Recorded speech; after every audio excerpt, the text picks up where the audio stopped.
Hi guys, and welcome to today's video where we're going to talk about dried dead insects versus live insects for feeding your geckos. And we're going to talk about crested geckos and leopard geckos in this. So firstly, as you know, leopard geckos need a wide variety of insects, so you don't have to just stick with crickets.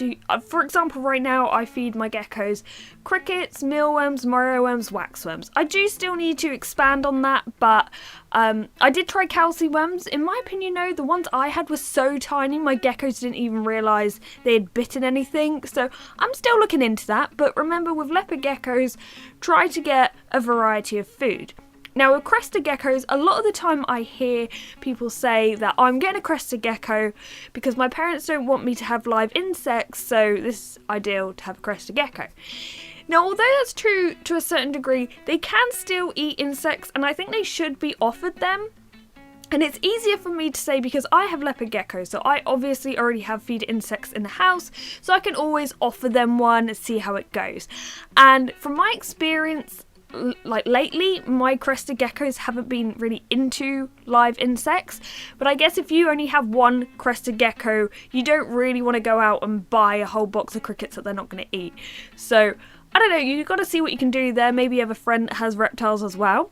One thing I will say is never ever take feeder insects from outside. Don't get wild caught insects. If anything, if you saw how my ants reacted to that dead worm that they ate and they all died, like imagine that happening to your gecko. How guilty would you feel because you couldn't be bothered to pay like £1 or something for like some sort of food? But now onto the dried food.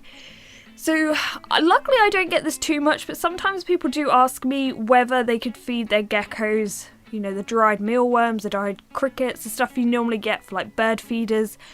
And this is usually because the parents don't want them to have live insects, or they don't want to just deal with them, they don't want to pay for them, they don't want the hassle of basically having live insects. My answer to that is if you can't have the insects, don't get the gecko.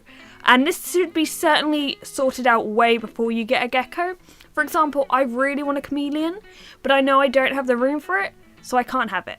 Okay? Until I have the room for it, I can't have it. So if you can't tell already, I'm kind of most definitely against dried, already dead insects. And you can see Ziggy right now. I offered her a live cricket and a dead one, and she completely ignores the dead one.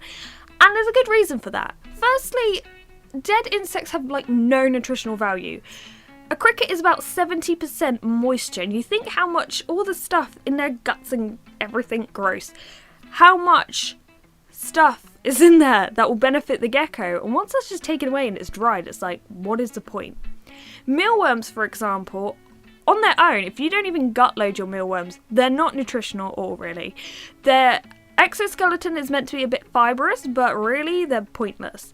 And the only bit of nutrition you get is when you actually feed them. And also, even if you're like picking them up with a tong and moving them around so it looks like they're live, all that's doing is wasting the gecko's energy to get pretty much no nutrition. So it's really bad either way.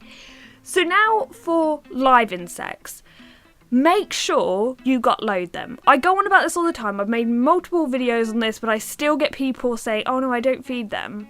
Like, you need to feed them, okay? So I'm going to leave a link at the end of this video. If you don't feed them already, go check out that video. So there's a whole variety of feed insects out there that are so easy to get hold of, especially if you shop online, which I highly recommend. If anyone's getting reptiles, it can be so much more beneficial to be able to shop online. And they tend to be fairly cheap. Mealworms, for example, you can buy a tub for maybe £2 or £1.50, no more than £3, I'd say. And that from that one tub, you can feed some, you can keep some aside to breed them, and you'll have this like never-ending load of mealworms from that one tub. Now, it might take a bit long to get that colony built up properly, but it can be really cheap if you do it right. So please don't try to take some sort of easy route, because the easy route is a bad route and your gecko is not going to benefit at all. So I hope this video has helped and cleared a few things up. Thanks for watching, guys, and goodbye.